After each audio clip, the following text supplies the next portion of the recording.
Welcome to the Veggie Nerd. Today's budget video costed me under $10 to pick up the ingredients, and is a good way to get rid of some leftover vegetables, grains, or pasta sauces that you may have at home. Don't be afraid to mix up the recipe a little. For instance, if you don't like broccoli, add in carrots, and so on. To start off, preheat an oven to 350 degrees. Carefully cut spaghetti squash open. Remove the seeds. Season with salt and pepper. Using oil or cooking spray, grease a dish large enough to set the two halves face down. If desired, add a bit of water to help the cooking process.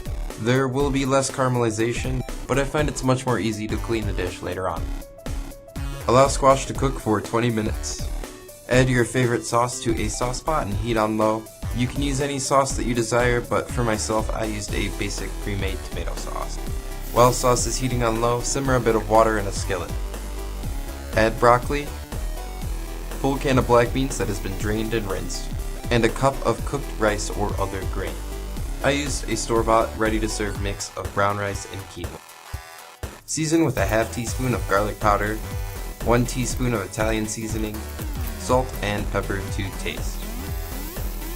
Add a bit of water at a time to create a shallow layer at the bottom as seen here. Cooking in this way reduces the amount of oils needed, creating a more healthy dish. Cook this mixture, stirring occasionally until the broccoli is tender. Keep mixture warm with a lid and set aside. After about 35 minutes of cooking, spaghetti squash should be tender enough to eat. Remove from the oven, carefully flip over, and using a fork, fluff the inside of the squash. Add desired amount of sauce and stir. Top with green veggie mixture and enjoy.